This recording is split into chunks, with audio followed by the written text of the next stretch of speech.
Hi everyone, in this video we'll look at the addition of hydrogen halides to alkenes in what we call an Anti-Markovnikov addition. So we can see in this first box here we get the reaction of propene with HBr via a polar mechanism where we form a carbocation intermediate, and we get this major product being 2-bromopropane. We call that a Markovnikov addition, where the reaction proceeds via a more stable carbocation intermediate via Markovnikov's rule. The minor product there is going to be 1-bromopropane. But what if we actually want to produce the minor product in a greater amount? Is there any way we can do that? And there is. So if we react HBr in the presence of a peroxide, which we've got there as ROR, you will actually get a change in what we call the regiochemistry.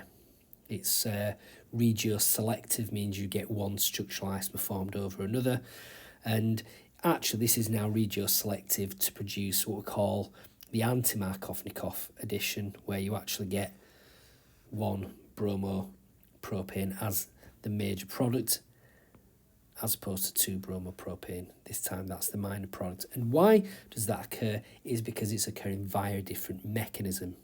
And let's have a look at what this mechanism is. So the first thing is what is happening with this HBr and peroxide. Well, first thing is that this peroxide, in the presence of UV light, actually I'm going to show this bond, it will split and form radicals. So this oxygen single bond is weak. In presence of UV light, this will break homolytically by a radical mechanism. So what we get then is a RO radical. In fact, we get two of them then produced. So that's the first step. The next thing that happens is this RO radical then reacts with your HBr.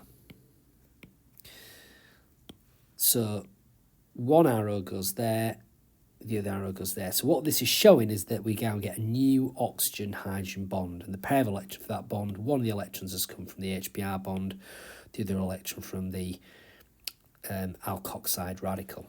We still need one more arrow, and that there forms the bromine radical. So the products from this would be an alcohol and a bromine radical. And the driving force behind this is that the oxygen-hydrogen bond is stronger, and therefore you get an exothermic reaction, which is favourable. So the reason you get this peroxide here is to produce this bromine radical. And this bromine radical can now react with propene, and it can do so in one of two ways.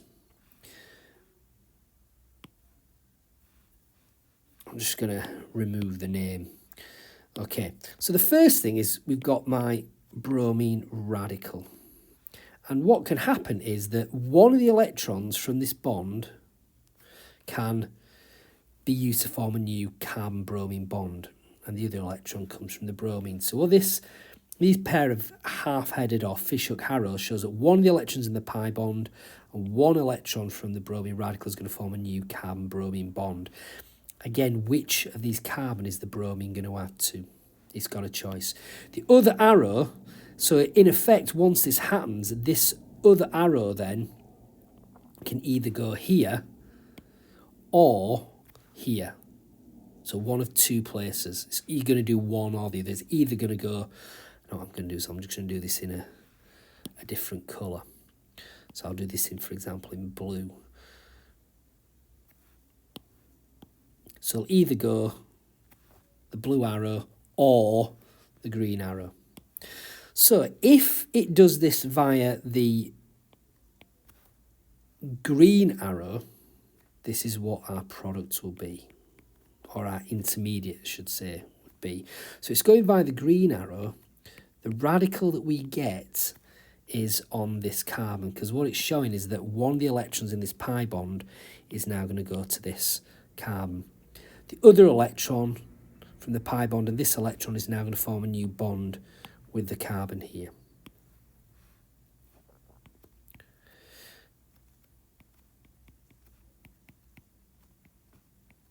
And this here is called a secondary carbon radical.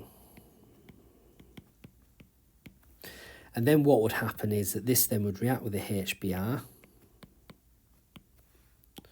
So this electron would come here, this electron there, that electron would go there. So what that's showing there is that this electron and one of the electrons in this hydrogen-bromine bond is going to form a new carbon-hydrogen bond and reform the bromine radical. The net result of that is going to be to form one bromopropane.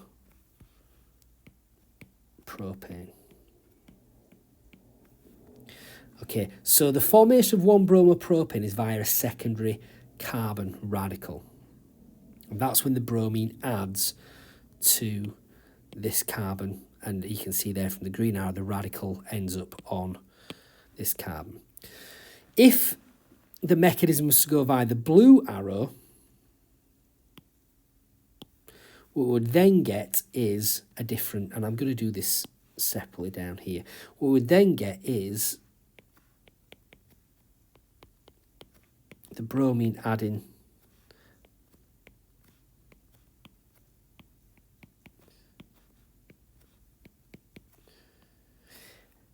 and the radical now ends up being here. So this is the net result. This is the intermediate you would form if the mechanism occurred via this blue arrow. Okay, so this is going to happen no matter what. It's just where this other electron is going to go in the bond. Is it going to go to this carbon or this carbon? So if it goes to the blue carbon, you end up with this radical. So I'm just going to make a little note of that so we can check. So I'll just put that as blue. And this would be what occurs with green. So if it occurs via the blue arrow, you can see there that the radical, the unpaired electron, is going to end up on this carbon. And then what would happen is this reacts then with HBr in a similar way to, you can see above this will give, this is called a primary carbon radical, and this then reacts with HBr to form 2 bromopropane. Okay, so again, this intermediate here reacts with HBr in just the same way that the secondary carbon radical reacts with HBr. Now the key thing is that the secondary carbon radical is the most stable. Okay, so this here is the most stable radical. Okay, and again, it's due to the fact that you've got more electron donating groups, which can stabilize the radical.